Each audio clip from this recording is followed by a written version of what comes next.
तो आइए आज हम लोग बीपीएससी टीआरई 3 में पेपर 1 to 5 में पूछे गए मैथ के प्रश्नों को हल करते हैं। तो चलिए आज का प्रश्न शुरू करते हैं। पहला प्रश्न कह रहा है निम्नलिखित में से कौन सा असत्य है।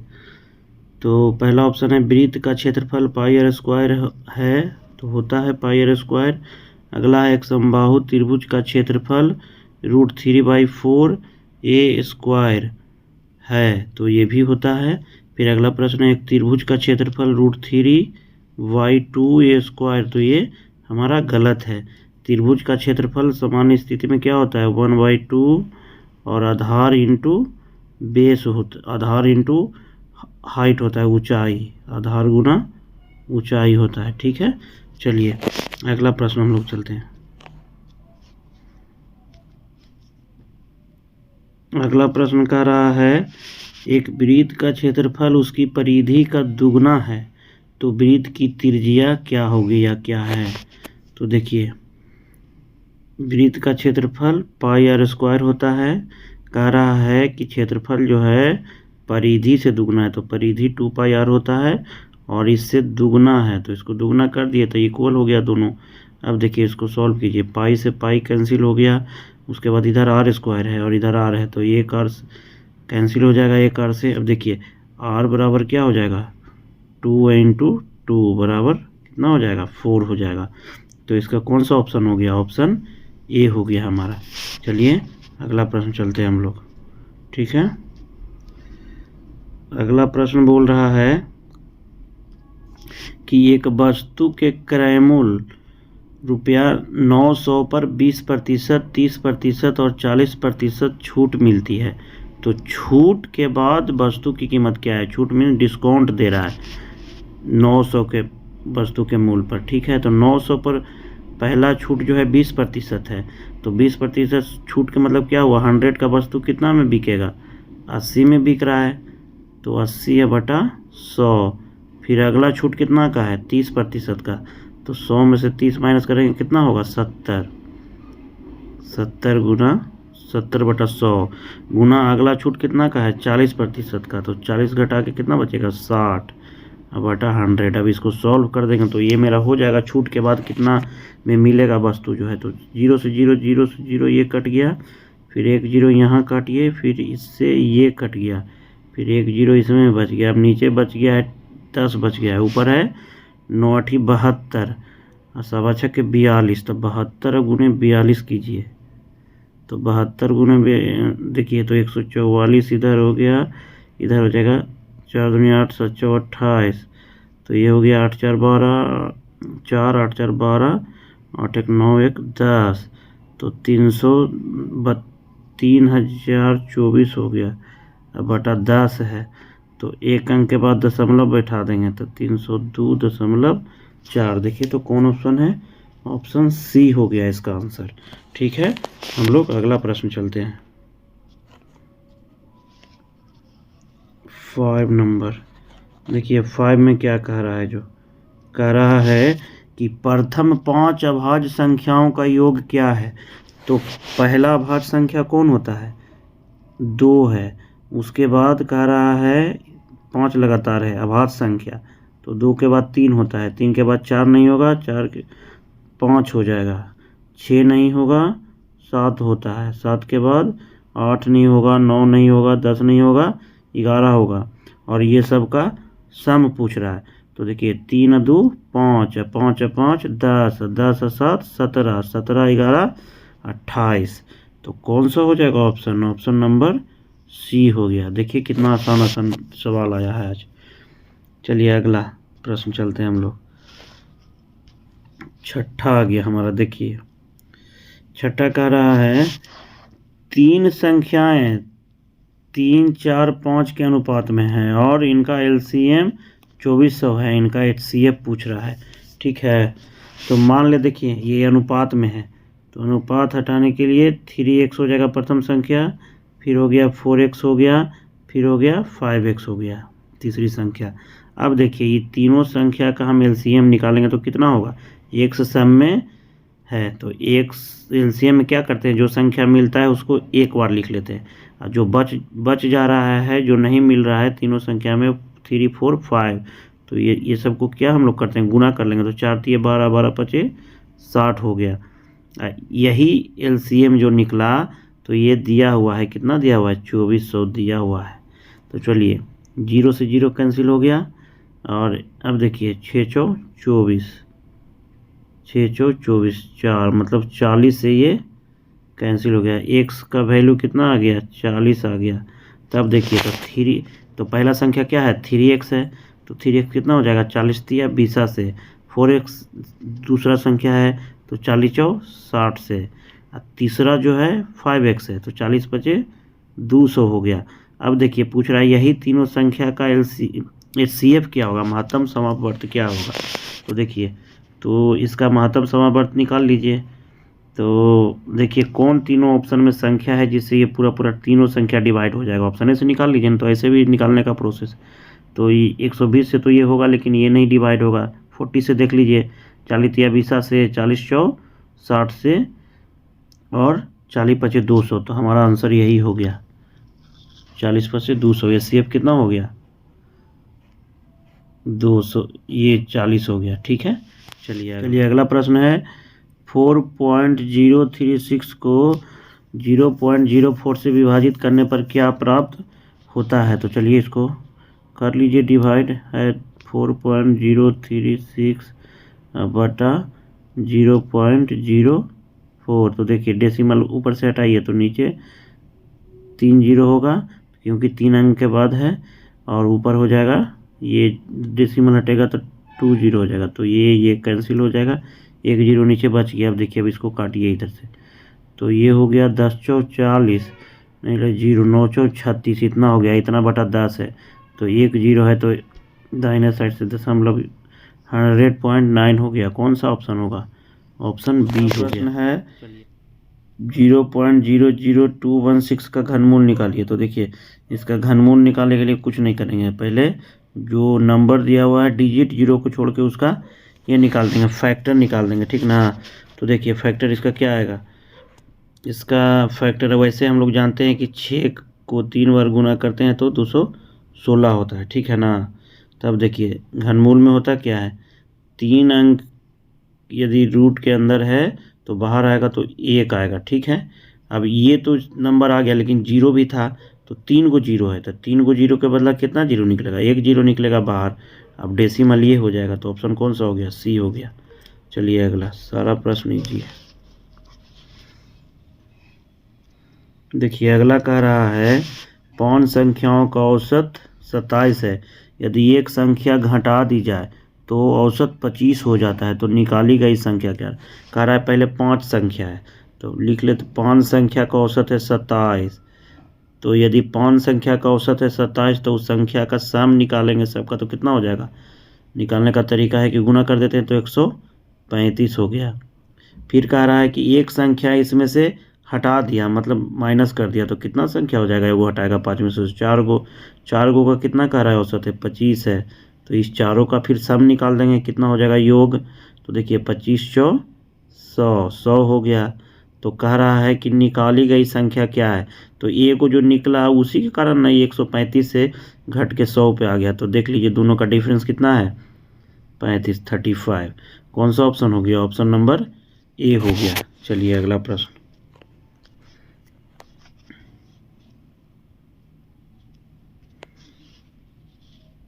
अगला प्रश्न कह रहा है कि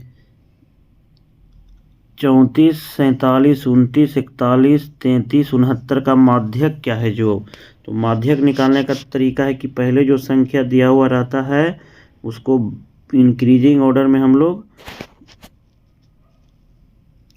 चलिए इंक्रीजिंग ऑर्डर में इसको लिखिए पहले। तो कितना है, पहला डिजिट क्या हो जाएगा, 29, 33, 34, उसके बाद 34 के बाद कौन सा होगा, 41 हो गया, फिर 47 हो गया, फिर 69 हो गया, ठीक है ना। अब देखिए बीच का संख्या हम लोग देखते हैं, तो टोटल संख्या कितना है, 1 2 3 4 5 6। तो इसमें तो एग्जैक्ट बीच का संख्या हम लोग को मालूम नहीं चलेगा, तो इसलिए जो इधर से 2 लिए और इधर से 2 लिए, तो बीच का दोनों संख्या कौन सा हो गया, ये। अब ये दोनों को हम लोग प्लस करके 2 से डिवाइड कर देंगे, वही मध्यक निकल जाएगा। ठीक है, चलिए 2 से करिए, तो ये हो जाएगा 75/2, तो 37.5 आ गया। कौन सा, ऑप्शन ए। चलिए अगला प्रश्न 11 नंबर प्रश्न देखिए। 11 नंबर प्रश्न कह रहा है 2 सहअभाज्य संख्याओं का गुणनफल 117 है। देखिए 2 सहअभाज्य संख्या है, मतलब कि उसका HCF जो होगा वो कितना होगा, 1 होगा। तब पूछ रहा है कि उनका LCM क्या होगा। तो जब HCF 1 हो गया तो उसका LCM, तो ये तो सीधा सीधा है, तो ऑप्शन से हो गया 117 ही होगा। लेकिन चलिए हम लोग इसको देख लेते हैं। एक तरीका इसका और है, फैक्टर निकाल लीजिए। ठीक है ना, तो देखिए फैक्टर निकालिए ऐसे करके।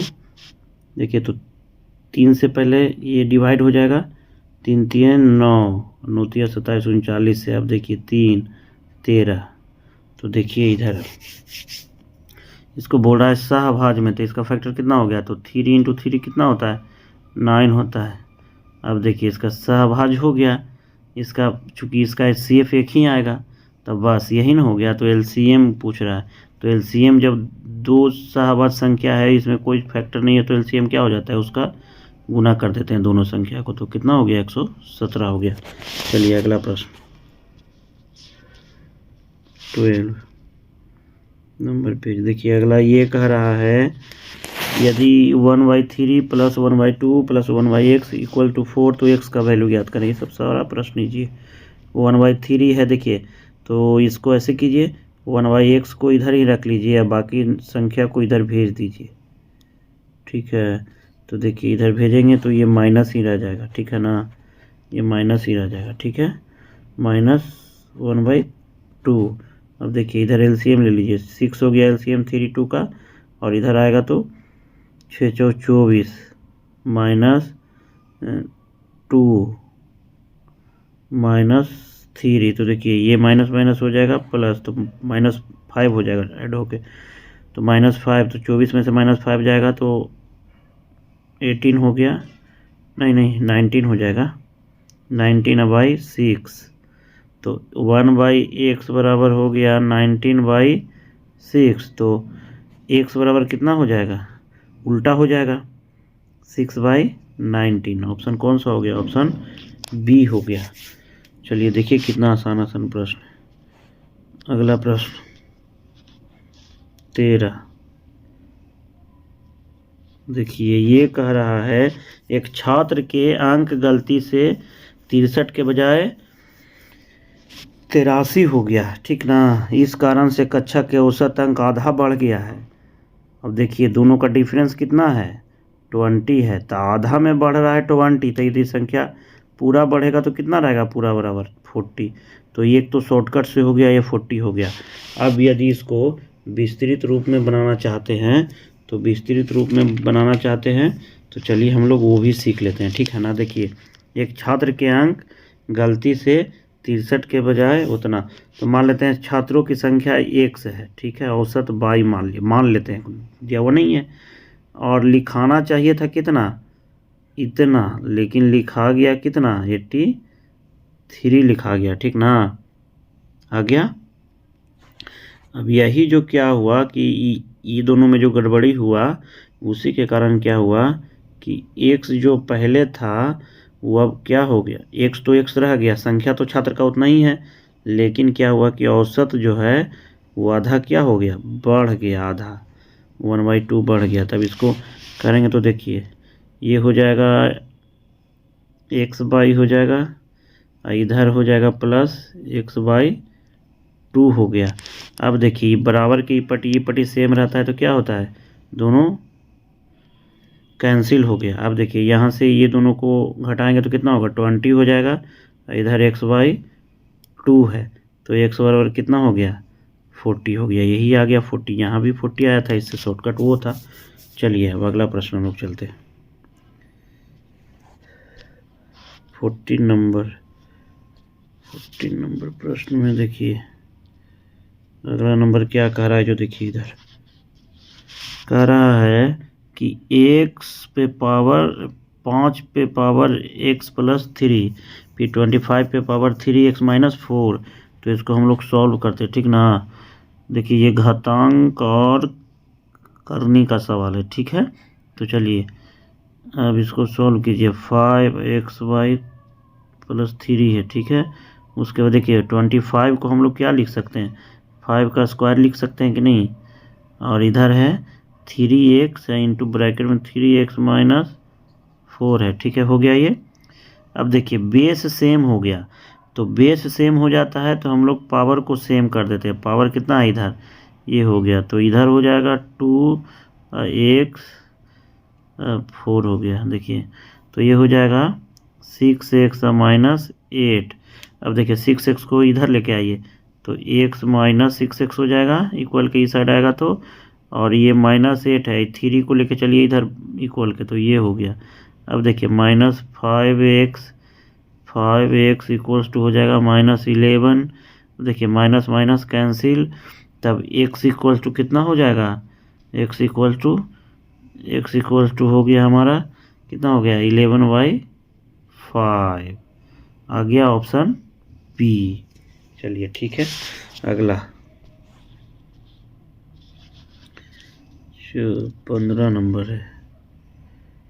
देखिए 15 नंबर कह रहा है कि 1210 को ए बी सी के बीच विभाजित किया गया। 1210 को ए बी सी के बीच विभाजित किया गया, ताकि ए बी 5:4 और बी सी 9:10। तो सी को कितना मिलता है। तो पहले देखिए इसको ए बी टू सी में बदलेंगे, A ratio B ratio C में बदलेंगे ऐसे। तो ए बी की जगह पे देखते हैं कितना है, 5 4 है। बी सी की जगह पर कितना है, 9 और 10। तो ये 9 है और ये 10 है। देखिए इसको तो इसको गुना करते हैं तो 45, और ये कितना हो जाएगा 36, ये हो जाएगा 40। अब देखिए अब कह रहा है कि ए बी सी के विभाजित इतना तीनों को मिलाकर है, तो हम लोग भी इस तीनों को ऐड कर देंगे, ठीक है। तो कितना हो जाएगा, 6 5 11 4 3 7 7 4 11 12 120 हो गया। और रेशियो हटाने के लिए x कर देते हैं तो 120x हो गया, ठीक है। और यही का वैल्यू कितना दिया हुआ है, 1210 दिया हुआ है। तो देखिए 1210 दिया हुआ है, 120 नहीं 121 हो गया था यहाँ पे, ठीक है ना, गलती हो गया था ऐड करने में। चलिए अगला, तब देखिए कट जाएगा एक बार में, 10 हो गया। x बराबर कितना आ गया 10। तो किसका पूछ रहा था वैल्यू, पूछ रहा है सी को कितना मिलता है। तो देखिए सी को कितना मिल रहा था, 40 मिल रहा था, ठीक है। तो x का वैल्यू 10 आया था, 40 x का वैल्यू कितना हो जाएगा, 400 हो जाएगा। चलिए बी हो गया। अगला प्रश्न हम लोग चलते हैं 16 नंबर। देखिए अगला कह रहा है 5% वार्षिक साधारण ब्याज पर निवेश की गई किसी धनराशि का मूल्य 40% तक बढ़ाने में कितना, 40% बढ़ाना है। तो हमको यहाँ धन कितना है, धनराशि जो नहीं मालूम है। तो जब धनराशि मालूम नहीं है तो उसको मान लेंगे कि वो 100 होगा, ठीक है, 100 मान लिए। तो 40% तक बढ़ाना है, तो 100 से 40% बढ़ेगा तो कितना होगा 140। मतलब मूलधन 100 है तो बढ़ के हो गया 140। मतलब ब्याज इसको कितना आएगा, साधारण ब्याज कितना आया होगा, 40 आ गया। अब देखिए तो हम लोग जानते हैं साधारण ब्याज का फॉर्मूला क्या होता है, एसआई का फॉर्मूला PRT, मतलब मूलधन गुना समय गुना दर बटा 100। तो एसआई कितना निकला है 40 बराबर मूलधन कितना है 100 दिया, 100 माने थे, रेट भी दिया हुआ है 5। तो समय पूछ रहा है, टी पूछ रहा है बटा 100।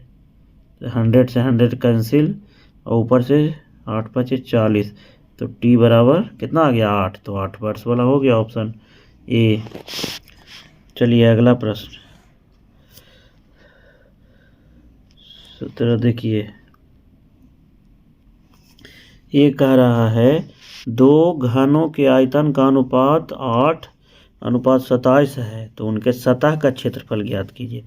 तो सतह का क्षेत्र, देखिए दोनों घन का आयतन हम लोग क्या जानते हैं, एक क्यूब होता है, मतलब भुजा क्यूब होता है। तो एक का मान लेते हैं एक क्यूब है, दूसरा को मान लेते हैं बी, तब बी क्यूब हो जाएगा। और यही दिया हुआ है, इतना। तो a बटा b बराबर निकालेंगे तो क्या होगा, इस पे क्यूब रूट आएगा मतलब घनमूल निकलेगा। तो 8 का घनमूल कितना होता है 2, और 3 का 27 का घनमूल कितना होगा 3 3 9 27 2 आ गया। मतलब एगो घन का भुजा आ गया 2 और एगो घन का भुजा आ गया 3। तब इसका पूछ रहा है कि सतह का क्षेत्रफल कितना होगा। तो सतह का क्षेत्रफल होता है भुजा 6 इंटू भुजा स्क्वायर मतलब ए स्क्वायर। ठीक है, तो देखिए तो ये होता है, तो एगो का भुजा इतना है तो एगो की जगह पर ये रख दीजिए 2 का स्क्वायर लिख देंगे। ठीक है, नीचे फिर अगला भी घन में वही फॉर्मूला लगेगा 6 स्क्वायर। तो इसमें ए कितना है 3 है तो 3 का स्क्वायर लिख देंगे। 6 से 6 कैंसिल हो गया। अब 2 का स्क्वायर कितना हो जाएगा 4, और 3 का स्क्वायर कितना हो जाएगा 9, मतलब 4/9 अर्थात 4:9 इसका हो जाएगा। ऑप्शन सी हो गया। ठीक है, चलिए अगला प्रश्न 18 का देखिए, ये तो और इजी ही लग रहा है, सारा इजी ही आया है। एक्स का वैल्यू 3 दिया हुआ है और वाई का वैल्यू -2 है। तो समीकरण इतना का एक समाधान है, तो पी का मान कितना है, ये तो सिर्फ वैल्यू पुट कर दीजिए तो इसमें आ जाएगा। देखिए 4 इंटू पी इंटू 3 के जगह एक्स के जगह पर 3 रख दिया हुआ है, वैल्यू दिया हुआ है। बाई बराबर -2 है तो बाई के जगह पर रख देंगे बराबर, ये माइनस होगा क्योंकि साइन यहाँ माइनस है इक्वेशन में ना। तो 3 बाई के जगह पर -2 है तो -2 इंटू हो जाएगा, ऐसे हो गया इक्वल्स टू 12 है। देखिए अब हो गया सॉल्व, काम खत्म हो गया। 12p माइनस 3 दूनी 6, माइनस माइनस गुना होकर प्लस हो जाएगा तो 6 हो गया बराबर 12 हो गया। अब देखिए ये इधर जाएगा तो 12p बराबर हो जाएगा 12 - 6 होगा तो 6 बच गया। p बराबर हो जाएगा 6/12 हो गया तो कितना हो गया 2, 1/2 हो गया। ठीक है, हो गया। कौन सा ऑप्शन है ए, सारा प्रश्न इजी है। चलिए 19 का अब चलते, पेज नंबर 19 में हम लोग आ गए। देखिए कह रहा है इसका गुणनखंड निकालना है, कितना इजी है। तो देखिए गुणनखंड निकालना है तो बाई स्क्वायर माइनस इसको ऐसा तोड़ना होता है 7 को कि गुना करें तो वो इसका और इसका गुणांक के बराबर आ जाए। तो इसका गुणांक कितना हो जाए 12 बाई स्क्वायर हो जाएगा। तो ये तोड़िए तो देखिए ये ऐसे टूटेगा 4 बाई माइनस 3 बाई बराबर 12। देखिए जब बाई कॉमन आ गया तो बाई -4 हो गया, -3 हो गया, बाई -4 हो गया। तो इसका हो गया, एक हो गया फैक्टर ये और दूसरा हो गया ये दोनों फैक्टर हो गया। मतलब बाई -3 और बाई -4 कौन सा ऑप्शन में देख लीजिए, इसमें नहीं है, प्लस वाला है, इसमें दोनों प्लस है, ये भी नहीं है, इसमें ये प्लस है, कोई नहीं है, इनमें से उपर्युक्त में से कोई नहीं हो गया। ठीक है, चलिए अगला प्रश्न,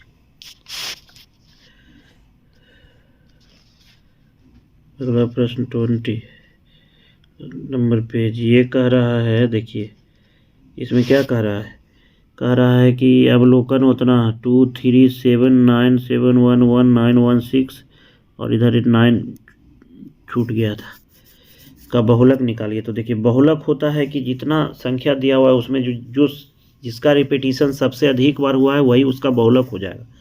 तो देखेंगे पहले 2 तो एक ही बार है तो ये तो होगा नहीं, दिख नहीं रहा है। 3 एक ही बार है, 7 2 बार है तो 2 को 7 2 बार है। फिर देखिए 1 1 2 3 बार है, 1 जो है 3 बार है। फिर 9 को देखते हैं 1 2 3, अब 9 भी 3 ही बार है, 9 भी जो है 3 ही बार है तो ये तो दोनों हो सकता है बहुलक। तब देखिए ऑप्शन चलिए कौन सा दिया है, जो 9 भी है और 1 भी है तो मतलब हो जाएगा आंसर 2 तो 2 ही बार है तो होगा नहीं, उपयुक्त में से एक से अधिक हो गया इसका। ठीक है, एक प्रश्न लगता है छूट गया था कोई, शायद 3 या 4 नंबर, रुकिए देख लेते हैं उसको। हाँ थी, यही छूटा था, इसको कर लेते हैं हम लोग। चलिए देखिए कह रहा है कि 0 1 2 3 4 के बिना दोहराए प्रयोग से 4 अंकों की कितनी संख्याएं बनाई जा सकती है। तो 4 अंकों की संख्याएं बनाना, देखिए तो कोई भी संख्या हम लोग अभी तक जानते हैं कि 0 को पहले नहीं रखते, नहीं तो संख्या वो नहीं बनेगा, उसको बाद में ही रखना होगा। ठीक है, तो पहले जो बाकी 4 गो संख्या है उससे बन जाएगा, उससे कितना संख्या बन सकता है। तो देखिए तो यदि पहला रखेंगे 4 तो फिर रखना होगा 3 2 1, ठीक है। ऐसे फिर ये अपने आप में रिपीट होगा, ठीक है। तो ये तो 4 को बन जाएगा, ठीक है, 4 तरीका से बनेगा इधर। अब इसमें देखिए सेकंड में 0 को ऐड करना है, तो चूँकि 1 आ गया है तो ये एक संख्या हटा देंगे अगला बार, तो बच जाएगा 4 3 2, यहाँ से हटा देते हैं एक संख्या को तो ये हो जाएगा। फिर अगला में जाएंगे तो फिर 3 और 2 हो गया, इस बार 0 हटा दिए। फिर अगला में जाएंगे तो 4 3 हो जाएगा, मतलब ये भी 4 को बना, इधर 3 को बना, इधर 2 को बना। तो 4 4 16, 16 3 48, 48 दूनी 96, 96 तो इसका ऑप्शन में कोई है ही नहीं, तो इसमें से हो जाएगा उपयुक्त में से कोई नहीं। तो चलिए साथियों, ये रहा आज बीपीएससी टीआरई 3 के पेपर 1 to 5 में पूछे गए गणित के सभी प्रश्नों का हल। प्रश्न को देखने से लगता है कि मैथ जो है काफ़ी ही आसान आया है। जो फर्स्ट टीआरई हुआ था उसके मुकाबले इसका कुछ लेवल था ही नहीं, इसमें पूरा का पूरा मार्क्स आ सकता था आसानी से। यदि जो भी विद्यार्थी आसानी से सबको सॉल्व किए होंगे, आसानी से उनको सारा मार्क्स मिलेगा।